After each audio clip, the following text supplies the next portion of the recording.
हिंदू धर्म परंपराओं के विरुद्ध लगातार षड्यंत्र चलते जा रहे हैं और अब समय के साथ इन षड्यंत्रों को और तेजी मिलती जा रही है। लोग अलग अलग प्रकार से भांति भांति के षड्यंत्र करते जा रहे हैं।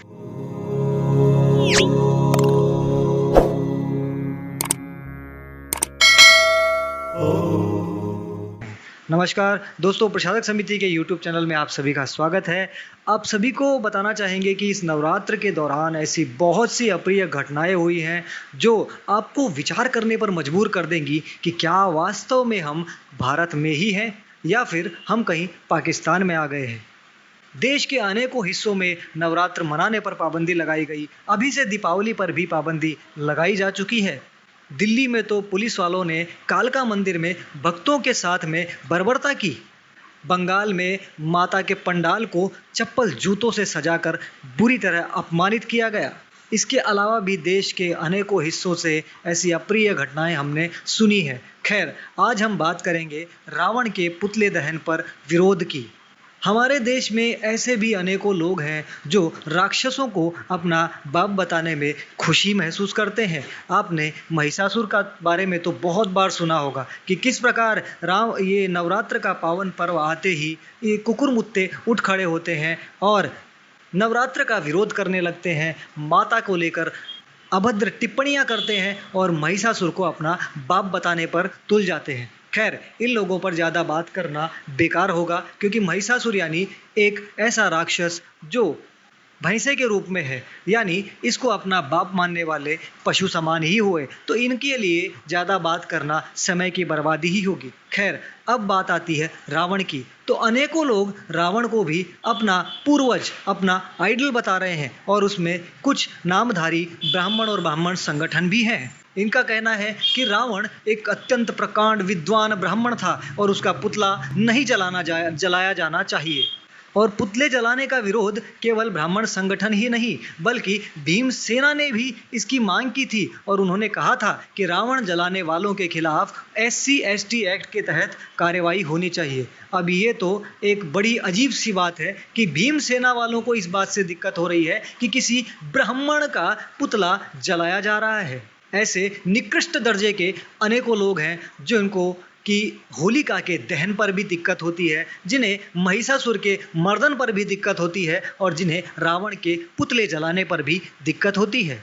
इन लोगों का DNA वास्तव में चेक किया जाना चाहिए। खैर, हम आगे बढ़ने से पहले आपको ब्राह्मण क्या होता है इसके बारे में श्रीमद् भागवत गीता से बताना चाहेंगे। आप स्क्रीन पर देख सकते हैं श्रीमद् भागवत गीता के 18वें अध्याय का श्लोक 42। उसमें भगवान श्री कृष्ण अर्जुन से कहते हैं कि अंतःकरण का निग्रह करना, इंद्रियों का दमन करना, धर्म पालन के लिए कष्ट सहना, बाहर भीतर से शुद्ध रहना, दूसरों के अपराधों को क्षमा करना, मन, इंद्रिय और शरीर को सरल रखना, वेद शास्त्र, ईश्वर और परलोक आदि में श्रद्धा रखना, वेद शास्त्रों का अध्ययन अध्यापन करना और परमात्मा के तत्व का अनुभव करना, ये सब के सब ही ब्राह्मण के स्वाभाविक कर्म हैं। इसका अर्थ ये जो भगवान ने बताई ये ब्राह्मण के फीचर्स हैं। जी हाँ, ब्राह्मण का स्वाभाविक चरित्र ऐसा होना चाहिए या फिर जिसका चरित्र ऐसा हो वही सही मायने में ब्राह्मण कहलाया जाना चाहिए। अब जो लोग रावण को ब्राह्मण कह रहे हैं या फिर अभी कुछ समय पहले आपने देखा होगा कि विकास दुबे जो कि एक गैंगस्टर था जिसने न जाने कितने लोगों के ऊपर अत्याचार किए, कितने लोगों की ज़मीनें लूटी, कितने लोगों को मारा, कईयों को विधवा बनाया, कईयों को अनाथ बनाया, उस व्यक्ति को भी ये लोग ब्राह्मण कहकर अपने सर पर बिठा रहे थे। तो ऐसे लोग जरा सोचें कि क्या वास्तव में वो ब्राह्मण थे और क्या उन्हें ब्राह्मण कहने वाले ये लोग भी वास्तव में ब्राह्मण हैं।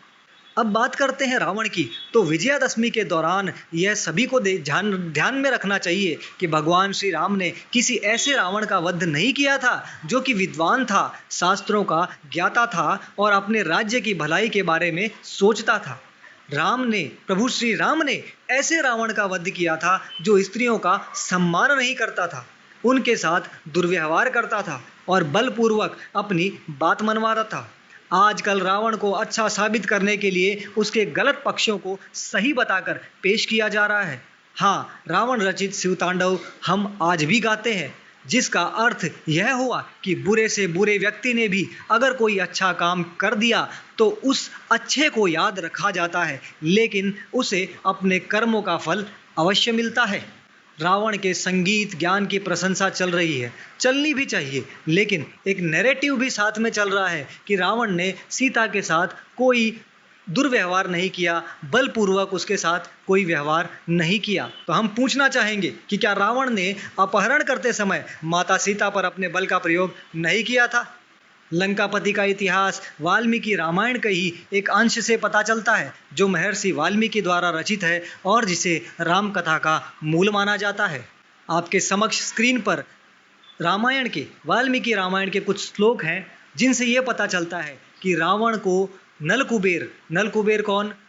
रावण के भाई कुबेर का बेटा नल कुबेर ने रावण को श्राप दिया था, जिसके कारण वो सीता माता के साथ कुछ भी गलत नहीं कर पाया। यानी ये नैरेटिव कि रावण ने सीता माता के साथ कुछ गलत नहीं किया, ये पूर्णतः गलत है और निराधार है। सच ये है कि रावण ने इसलिए सीता माता के साथ गलत नहीं किया क्योंकि उसे नल कुबेर के श्राप का भय था कि यदि वो सीता माता के साथ कुछ गलत करेगा तो उसके सर के 7 टुकड़े हो जाएंगे। अब हम आपको ये बताना चाहेंगे कि आखिर नल कुबेर ने ये श्राप क्यों दिया था। रंभा नाम तो आप सब ने सुना ही होगा। वह स्वर्ग की अप्सरा थी जो तमाम नृत्यों और कई कलाओं में पारंगत थी। आगे बढ़ने से पहले एक और बात बताना जरूरी है कि रावण और कुबेर भाई थे। कुबेर के पुत्र का नाम था नलकुबेर। रंभा नलकुबेर की प्रेमिका थी और इस रिश्ते से वह रावण की बहू लगती थी। एक दिन जब रंभा अपने प्रेमी से मिलने जा रही थी, तभी रावण उसकी सुंदरता पर मोहित हो गया और उसने रंभा से आपत्तिजनक बातें पूछी। रावण ने रंभा से पूछा कि वह इतनी सज धज कर किसको तृप्त करने के लिए जा रही है। रावण ने इसके लिए संस्कृत में भोक्ष्यते शब्द का प्रयोग किया था, जो दिखाता है कि स्त्री को रावण एक उपभोग की वस्तु समझता था। और इतना ही नहीं, सारे रिश्ते नातों की दुहाई देने के बाद भी रावण ने रंभा के साथ वो किया जो हम सोच भी नहीं सकते। रावण ने रंभा का बलात्कार किया और ये बात वाल्मीकि रामायण में साफ साफ वाल्मीकि जी द्वारा बताई गई है।